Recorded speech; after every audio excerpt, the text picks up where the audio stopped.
HarperCollins presents Dumb Money, the GameStop short squeeze and the Ragtag group of amateur traders that brought Wall Street to its knees. By Ben Mezrich.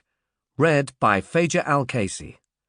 For Asher and Arya, who basically lived at GameStop on Boylston until the pandemic hit, and for Bugsy, who was always right there beside them. Author's Note: The Antisocial Network is a dramatic narrative account of one of the most unique moments in Wall Street history, based on dozens of interviews, hours of testimony, first-person sources, and thousands of pages of documents, including records from a number of court proceedings.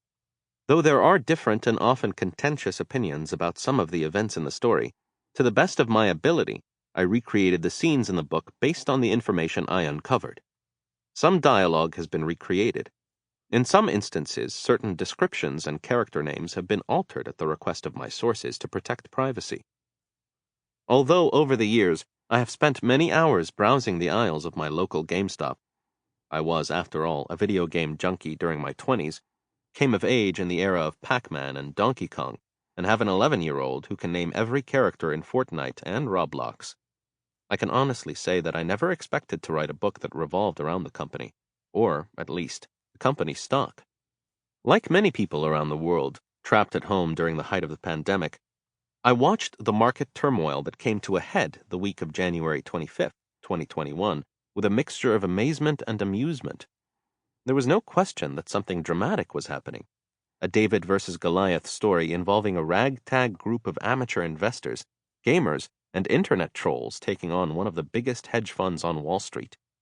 But it wasn't until I delved deeper into the story that I began to think that it was also something significant, that we were all seeing from our quarantine couches and our masked-up, socially distanced perches, was the first shot in a revolution, one that threatens to upend the financial establishment as we know it.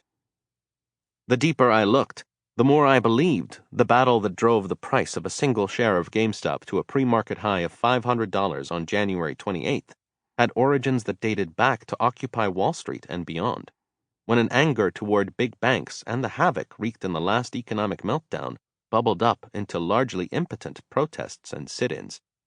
At the same time, the rise of GME could also be seen as the culmination of a populist movement that began with the intersection of social media and the growth of simplified, democratizing financial portals, tech that weakened the old world pillars propping up the financial establishment, represented by the biggest upstart in the business, Robinhood, and its millions of mostly millennial devotees.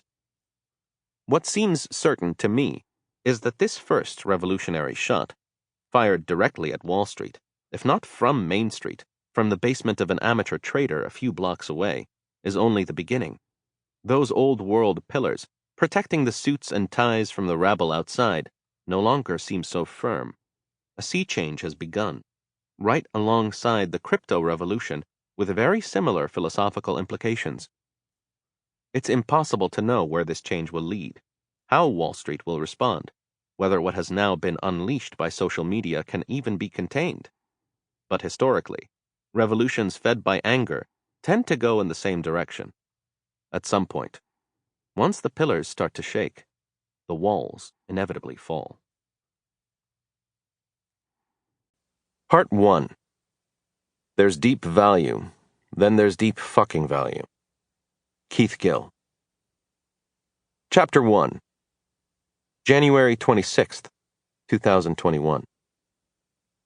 8 minutes past 4 in the afternoon. A glass-walled office on the 22nd floor of a skyscraper on Madison Avenue. Desolate, vacant.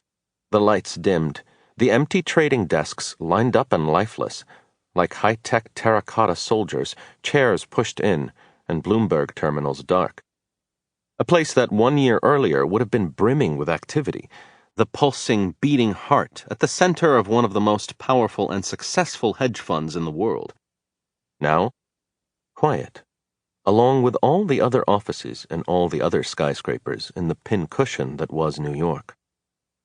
1,200 miles away, tethered to that slumbering core by a somehow still functioning circulatory system of cell towers, satellites, and fiber optic cables, Gabe Plotkin's world was Sample complete.